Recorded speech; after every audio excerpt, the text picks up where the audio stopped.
Viewers, today is going to be a good day because I have with me Representative John Carr. John, how are you? I'm doing great. There we go. So, John, we're just here right now just discussing you, Oh, your story, what you're doing, and I believe you have a re-election coming up. Is yes, that correct? sir. Yes. So we're going to dive right in. Let's get Okay, into it. absolutely. So, John, I really want to start off with you. Okay. Tell us about you. Well, I'm currently the state representative for Arkansas House District 15, which is Central Rogers. It's a great district. I've got very great people, a lot of hardworking people, a lot of blue collar people. They really care, have great hearts, and I love my constituents. I really was never really a politician. I actually was an engineering major when I was at the University of Missouri. And one of the things that I found there was I found some things I wanted to improve on campus for students. And people started to recognize that about me. And they were like, they looked at me. And then the next fall, when it came time for elections for student government, everybody in the dorm residence hall said, him.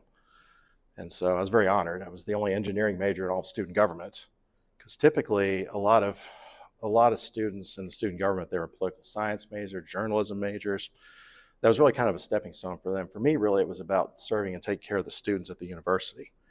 And so I really enjoyed that. A lot of times I'd be on campus talking to students of what's concerning, what can the student government help you with, things like that.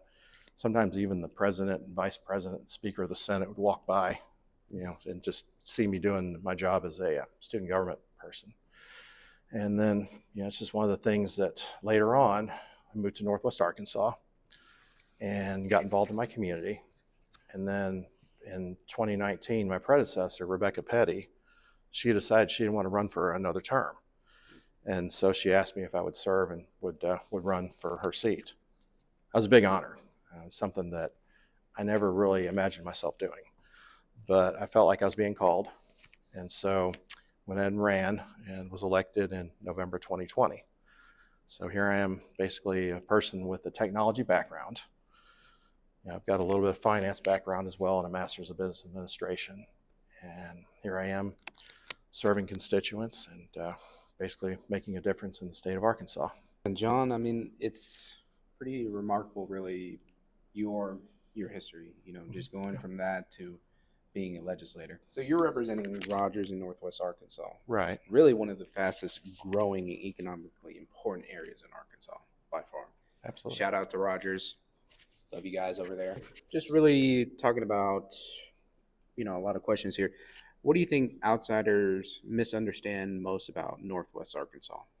Oh gosh, Northwest Arkansas is a beautiful place. And for a long time, it was one of the best kept secrets in the country. Right now, we've got about 34 families moving there per week. It's pretty amazing.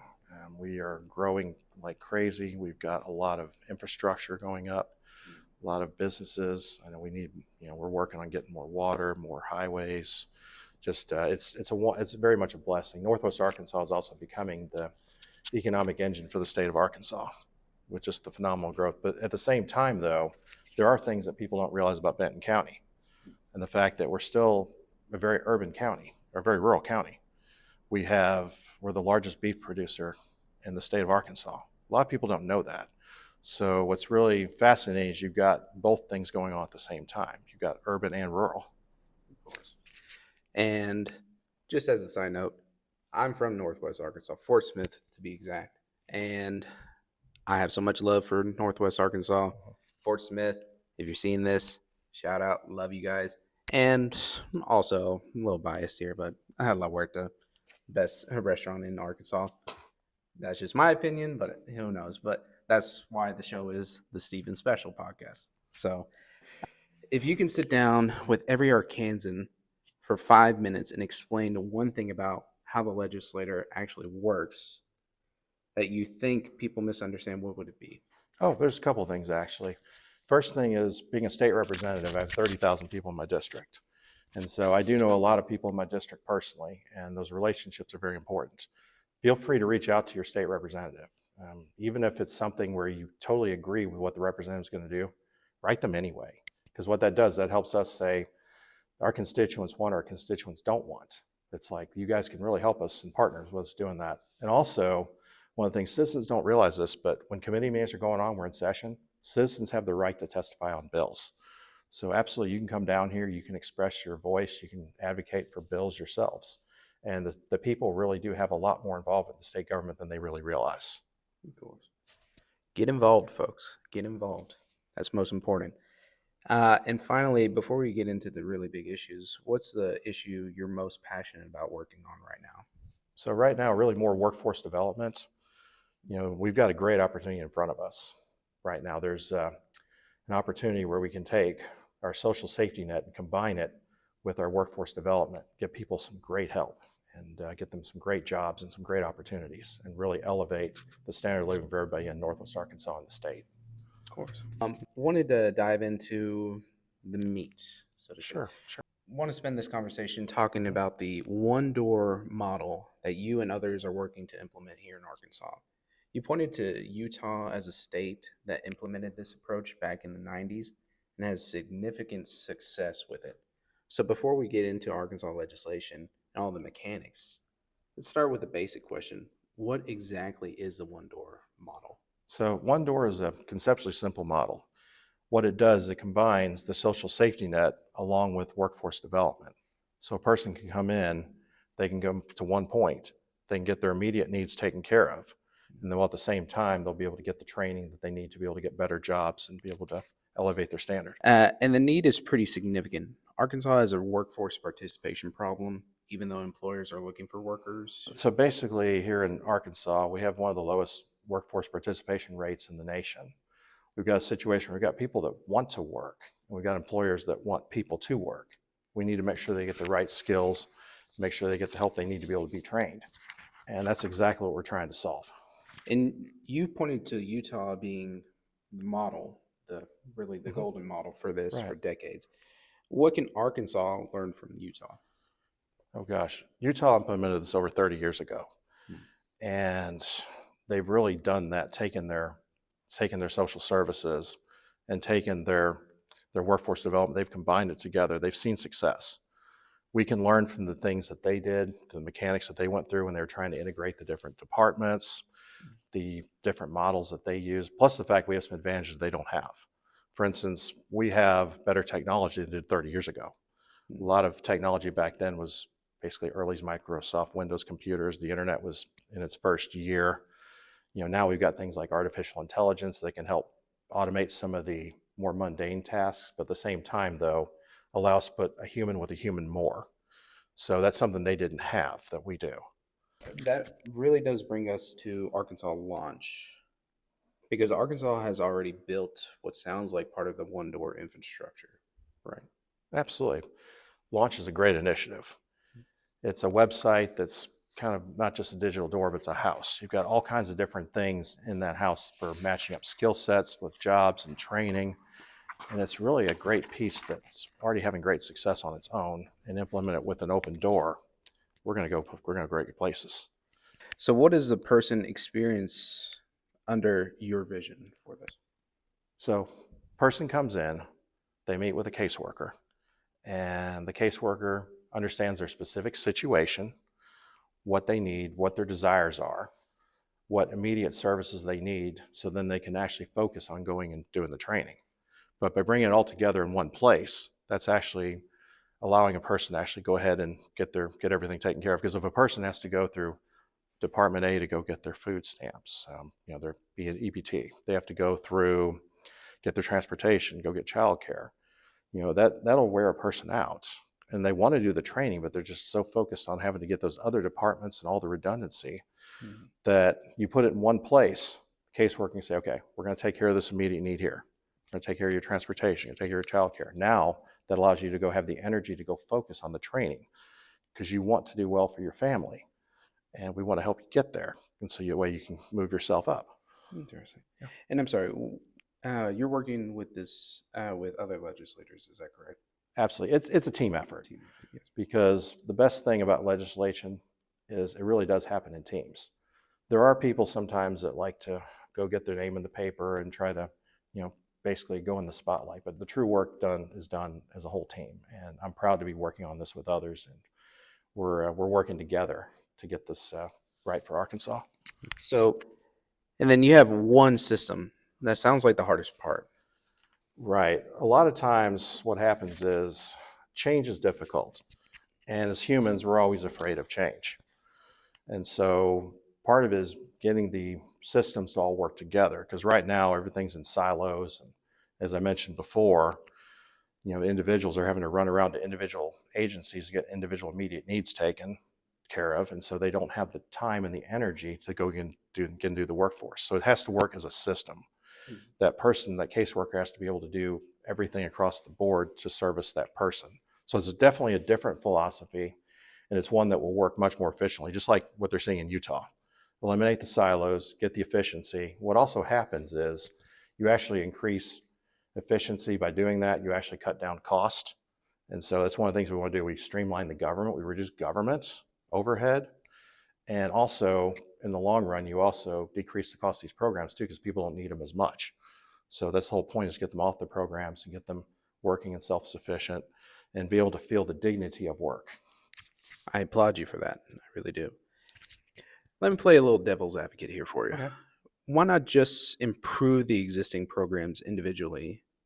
Why do we need this much structural change?